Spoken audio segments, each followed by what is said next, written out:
I've been reading a lot of Sarah Vowell lately. I'm currently on the third book of hers that I'm reading.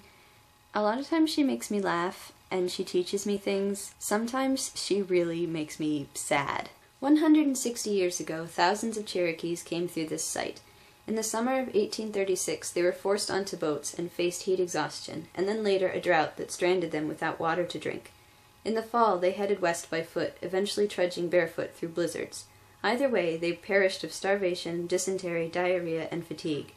A quarter of the tribe was dead. Here, in the shadow of the aquarium, the Trail of Tears is remembered by a series of quotations from disgruntled Native Americans, carved into a concrete plaza. One of the citations, from a Cherokee named Dragging Canoe, is from 1776. The white men have almost surrounded us, leaving us only a little plot of land to stand upon, and it seems to be their intention to destroy us as a nation. Good call. We're moving diagonally across the sidewalk, and happily step on the words of Andrew Jackson from 1820.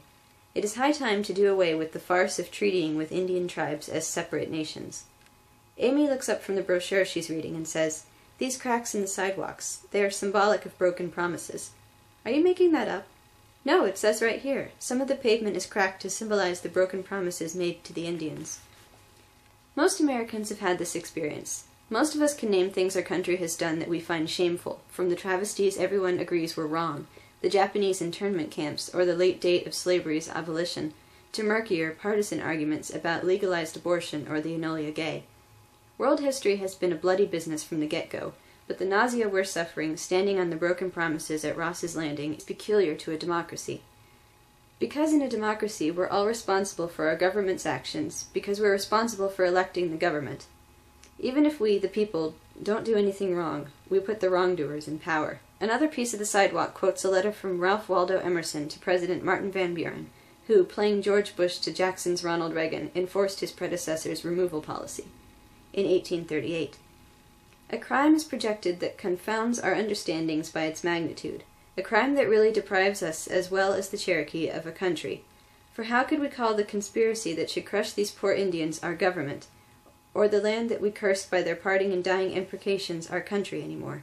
You, sir, will bring down the renowned chair in which you sit into infamy if your seal is set to this instrument of perfidy. And the name of this nation, hitherto the sweet omen of religion and liberty, will stink to the world. The path ends with a quotation from an unknown survivor of the Trail of Tears who said, "Long time we travel on way to new land. People feel bad when they leave old nation. Women's cry and make sad wails.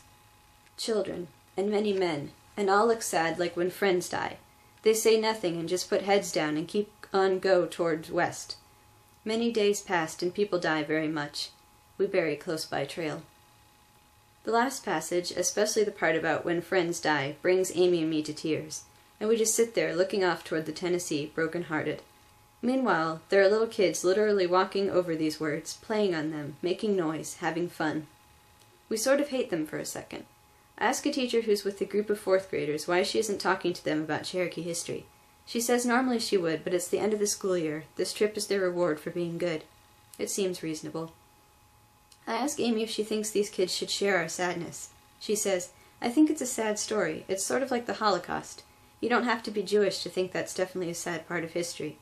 And I think the Trail of Tears is America's version of genocide. Really, it started right over there." Still, I can't take my eyes off these children. I envy them. I want to join them. I wanted to come on this trip to get a feel for this trail that made us. Standing at Ross's Landing, it hits me how crazy that is. How crazy I was. Suddenly the only thing I get out of it is rage. Why should we keep going? I don't know. I seriously don't. I know it's an interesting story and I'm supposed to be interested in my past, but what good comes of that? I'm feeling haunted, weighed down, in pain. This might have been a mistake. It isn't a story where the more you know, the better you'll feel. It's the opposite. The more I learn, the worse I feel. This trip is forcing me to stand here next to a stupid aquarium and hate the country that I still love.